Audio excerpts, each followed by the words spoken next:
diletakkan di air, keempat maka dia akan yaitu tampak bengkok. Normalnya Saudara tidak Habibur dijelaskan, Rahman tapi kenapa dia bengkok itu yang yang dijelaskan dalam ilmu merupakan alam. mahasiswa menggunakan- S2 maka Manajemen lahirlah Administrasi kemudian hukum-hukumnya. Pendidikan Jika dengan pendekatannya judul ilmu alam dengan pembentangan menggunakan Stephen Tolman di sini, Intersubjectivity in School maka as a Character anatomi sistem Learning sosial Model in miliknya Educational Pak Husni Mu'adz, Institutions. MA Jadi PhD, saya yang serahkan kebetulan kepada bukunya adalah Saudara Anatomi Habibur Sistem Rahman. Sosial. Dipersilakan. Dia menggunakan kerangka teori from social point of view-nya. Problemnya adalah tujuan, kuantitas lulusan juga menjadi tujuan. Kemudian beberapa siswa diterima di beberapa perguruan tinggi favorit jadi tujuan, padahal dia adalah indikator bahwa nilai-nilai tadi itu akibat konsekuensi dari pembelajaran yang dilakukan sebelumnya. Secara filosofi, ada dua hal yang harus dibelajarkan, yang porsinya mesti lebih banyak harusnya di practical knowledge atau di practical activities. Bukan theoretical tidak penting, tidak perlu. Tetapi mestinya pembelajaran karakter itu, value itu, nilai-nilai itu harus dibelajarkan dalam bentuk practical knowledge atau di practical activities-nya. Theoretical knowledge itu merupakan bagian daripada practical knowledge. Oke. Berikutnya, saya mencoba kalau menggunakan teori Stephen Tolman, misalnya, dia membangun teorinya dengan ideal of natural order. Jadi dia hukum-hukum alam, kemudian diturunkan menjadi harus dilihat apakah dia normal ataukah dia devian. Kalau medis misalnya dokter, dia tahu struktur normal panas demam orang, kemudian dia tahu standarnya berapa. Kalau dia normal, standar suhu badannya sudah jelas. Kalau tidak normal, itu yang perlu diperbaiki sehingga diberikan resep, obat, dan lain sebagainya. Demikian juga di ilmu-ilmu alam yang lain. Ketika cahaya itu dipancarkan misalnya, atau tongkat itu normalnya lurus, ketika diletakkan di air, maka dia akan tampak bengkok. Normalnya tidak dijelaskan, tetapi kenapa dia bengkok itu yang dijelaskan dalam ilmu alam. Maka lahirlah kemudian hukum-hukumnya. Jika pendekatannya ilmu alam dengan menggunakan Stephen Tolman di sini, maka di anatomi sistem sosial miliknya Pak Husni Mu'adz, MA PhD, yang kebetulan bukunya adalah Anatomi Sistem Sosial, dia menggunakan kerangka teori from social point of view-nya.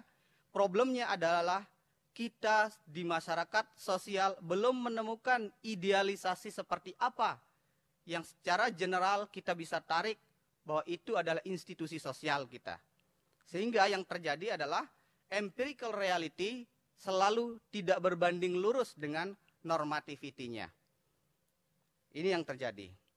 Dalam hal ini, dari pendekatan dua teori yang ada, saya mencoba untuk melihat educational science system areanya di sekolah perjumpaan itu ada di sini.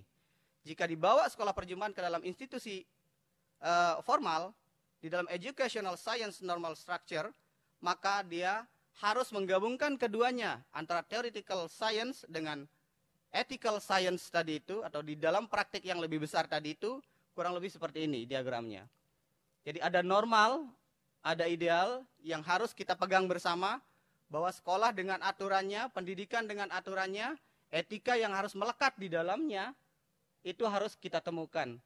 Kita sudah punya, kemudian kita sudah tahu mana yang normal dan mana yang devian. Teori-teorinya sudah banyak, tinggal kita adopsi. Kemudian penerapannya seperti apa, ini sudah ada jelas di dalam misalnya kayak kurikulum, sekolah penggerak, kemudian guru berbagi, guru penggerak, dan lain sebagainya. Tinggal bagaimana di area praksisnya kita jalankan di level di sebelah kanan tadi. Level praksis, idealnya sudah ketemu, teknologinya sudah ada, bagaimana kita memperkuat dia kembali kepada normalnya yang tadi. Jika dokter melihat pasien belum sehat, dalam kondisi tidak normal, dalam rangka menormalisasinya, yakni dengan cara memberikan treatment, obat, istirahat yang cukup, dan lain sebagainya. Maka di sekolah formal, untuk mengembalikan nilai-nilai karakter peserta didik dari yang sudah ada, model-model pembelajaran yang sudah ada, harus bisa kembali ke dalam kondisi yang normal, supaya sekolah, universitas, dan lembaga pendidikan yang lain itu lebih terarah dan lebih normal sesuai dengan norma atau moral yang ada. Oleh karena itu, kita tidak bisa mengajarkan air mengalir, tapi yang kami bisa lakukan adalah menyumbat alirannya supaya benar arahnya. Learning solution.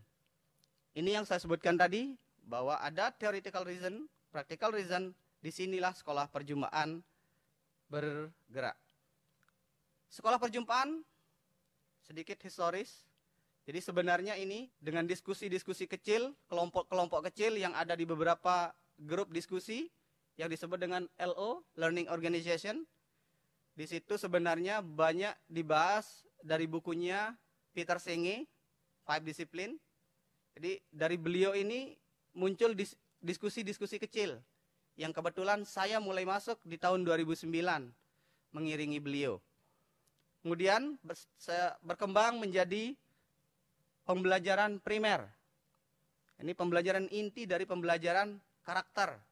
Kemudian berkembang lagi menjadi intersubjektivitas.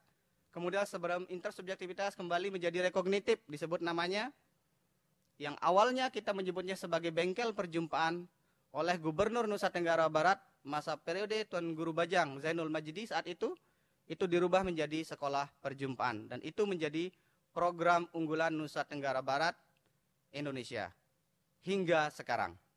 Jadi pembelajaran yang dilatihkan karena dia bergerak lebih banyak ke level praksisnya, maka ini adalah nilai-nilai yang terus dibelajarkan, yang terus dilatihkan dalam setiap kita berjumpa dengan orang lain, pada saat kita berbahasa dengan orang lain, mensinkronkan hati kita dengan apa yang kita katakan.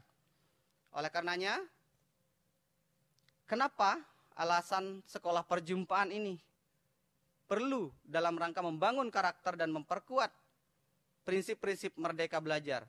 Disebut dia merdeka karena dia harus bahagia jiwanya, selamat raganya. Kemudian SP ini mudah dipraktikkan karena langsung berhubungan dengan orang lain. Jadi ketika berlatih, di mana saja kita bersama orang lain.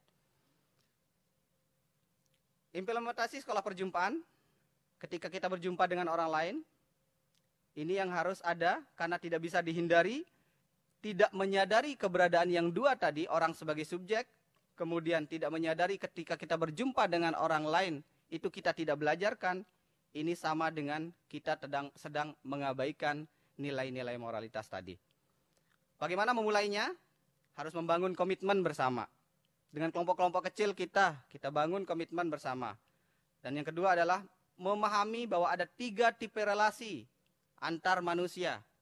Pertama, hubungan kita dengan objek, yang saya katakan di awal tadi. Kemudian hubungan kita dengan sesama, disinilah bergeraknya sekolah perjumpaan. Dan yang terakhir adalah intersubjectivity relationship, ketika kita berhubungan dengan Tuhan. Jadi ada 3 hubungan dengan objek, dengan sesama, dan dengan Tuhan. Tapi di level SP kita banyak bergerak di level sesama kita. Jadi tidak melihat sukunya apa, agamanya apa, dan lain sebagainya. Kita bergerak di level menghargai, di level kemanusiaannya.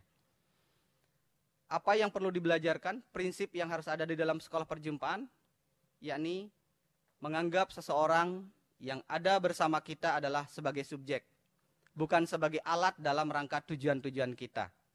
Yang kedua, kita mulai belajar untuk tidak mengatakan apa yang kita anggap tidak benar, lalu kita mulai tidak melakukan apa yang kita anggap tidak benar. Maka disitulah sekolah perjumpaan akhir kata, jika setiap suara adalah musik, kemudian setiap gambar adalah lukisan, kemudian setiap gerak adalah tari, maka setiap orang adalah guru, dan setiap perjumpaan adalah sekolah. Demikian, terima kasih. Assalamualaikum warahmatullahi wabarakatuh. Waalaikumsalam warahmatullahi wabarakatuh. Terima kasih Pak Habibur Rahman atas perbentangan sebentar saja tadi. Sangat komprehensif presentasinya. Jadi kita buka untuk soalan dari bawah. Mungkin ada soalan dari pihak opsi Kemudian maupun dalam memahami, bukan teoretikal tidak perlu, cukup kita mengetahui apa yang boleh dengan tidak boleh, maka pasti berlaku itu. Prakteknya adalah ketika kita berjumpa tadi dan ketika kita berbahasa. Kita salah, kita mengakui kesalahan kita. Ketika kita benar, kita ingin mengutarakan kebenaran yang kita anggap benar tadi. Kemudian dalam prosesnya ternyata kebenaran yang kita klaim kebenaran itu adalah salah, maka kita harus rela terbuka dan rela menerima bahwa harus berubah pendapat kita yang pertama tadi menjadi kebenaran baru yang lebih tinggi. Jadi itu prinsipnya. Jadi apapun itu, dimanapun kita, prinsip ini dipegang, maka tidak ada kemudian terjadi konflik. Ini klaimnya. Akan menghindari konflik karena kita dalam rangka menormalisasi hal-hal yang sifatnya tidak benar tadi itu, tidak pas tadi itu. Ya, jadi itu dari saya. Terima kasih. Singkat saja. baik. Itu dia jawapan. Mungkin ada soalan terakhir.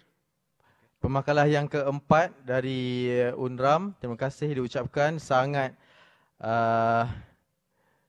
saya rasa ini antara tajuk yang dalam pendidikan ini sangat menarik, ya, Tuan.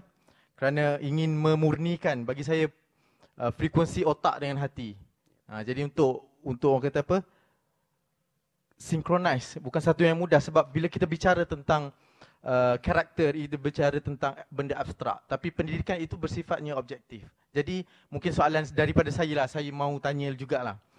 Apa cabaran, mungkin macam mana untuk memurnikan ataupun macam mana cara untuk berjumpa titik tengah di antara objektivitas tentang pendidikan dan pembentukan karakter itu sendiri. Persilakan. Baik, terima kasih. Jadi begini, ketika kita bicara objektivity, sementara karakter itu sifatnya abstrak, ya. Dalam kondisi tertentu, berhubungan dengan orang lain yang menjadi nilainya tidak langsung tampak pada saat itu. Tapi dia nanti, dia memiliki emergent properties, dampak yang berikutnya akan terjadi.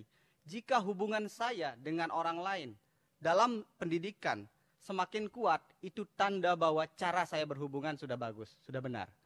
Jika saya berhubungan dengan siswa saya dan hasilnya hubungan saya semakin merindukan antar satu dengan yang lain, itu tanda saya bahwa sudah melakukan mensinkronkan antara apa yang ada di hati pikiran saya tadi itu. Karena tidak ada kebohongan di antara saya dan dia, karena dia juga kami, karena mereka juga adalah saya.